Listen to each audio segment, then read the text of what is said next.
The chamber of the Stellar Assembly was designed to humble anyone who entered it.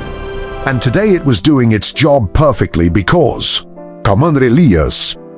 Varan stood alone at its center surrounded by beings who had ruled the stars long before humanity had even understood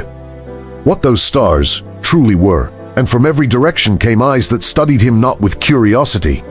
but with quiet dismissal, as if he were not a representative of a rising civilization, but a reminder of how small and insignificant new species could be in a galaxy that respected only age, power, and control.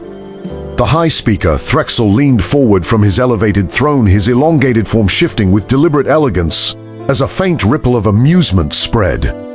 across the assembly, and when he spoke, his voice carried the weight of centuries of authority as he addressed the human, not with hostility, but with something far more cutting, which was casual disregard, as he invited Elias to speak, knowing full well that whatever request Earth had brought would be seen as premature, unnecessary, and ultimately unworthy of serious consideration.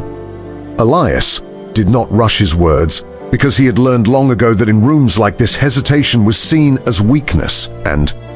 confidence without proof was seen as arrogance, so he stood still, allowing the silence to settle before finally speaking with a calm that did not match the storm building behind his eyes, as he formally requested recognition for Earth as an equal participant in interstellar governance, a statement that triggered exactly what he had expected, because the chamber erupted into layered laughter that echoed in dozens of alien forms, each one reinforcing the same message that humanity was not ready and perhaps never would be.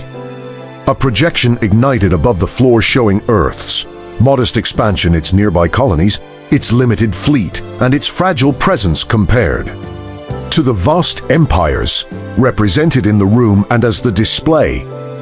rotated slowly, Ambassador Kryn of the Valorian Combine rose, with visible amusement, his voice smooth and controlled as he began listing the achievements of his own civilization, describing how they had reshaped entire star systems, stabilized dying suns, and commanded fleets that stretched across sectors that humanity had never even mapped. And when he turned back toward Elias, his expression carried the quiet certainty of someone who had already won the argument before it truly began. He questioned what exactly humanity believed it could offer to a galaxy that had already mastered technologies Earth was still struggling to understand, and his words were not shouted or aggressive, because they did not need to be, as they were supported by the silent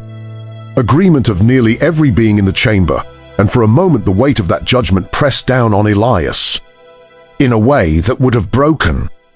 a less prepared mind, but instead of reacting, he simply listened, because the message he had received minutes earlier was still fresh in his mind, a message that changed everything.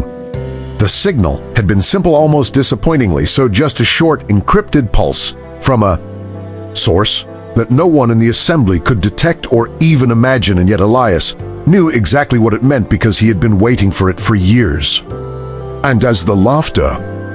around him slowly faded into expectant silence, he finally spoke again, but this time there was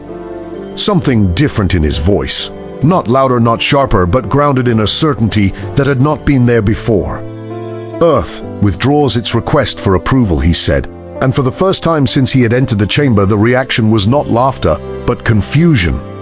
Because this was not the outcome anyone had predicted, and before the High Speaker could respond, Elias continued explaining that humanity no longer required validation from systems that had already decided its place without truly understanding its potential, and that within 3 standard cycles the assembly would be invited to witness a demonstration that would clarify that misunderstanding in a way no argument ever could. The chamber shifted uneasily as whispers replaced mockery, because while most still believed this was another example of human overconfidence, there were a few among them, especially the oldest representatives who had seen the rise of unexpected powers before, who recognized something far more dangerous than arrogance, which was preparation. And as the session moved forward with forced normalcy, Elias turned and walked out. Without waiting for dismissal, his steps steady, his expression unchanged, but the meaning of his words lingering in the air like a question no one could yet answer. Beyond the station, beyond the monitored trade routes, and far out outside the mapped boundaries of the assemblies, control of vessel moved in complete silence, its surface absorbing light, its presence erased from every known detection system, and within its core systems, calculations unfolded at speeds that no conventional architecture could sustain as the final phase of a plan decades in the making approached execution. And when the time came, the galaxy would not witness a request for recognition, but a statement that could no longer be ignored. Because humanity had never been trying to prove that it was equal. It had been preparing to show that the definition of power itself was about to change.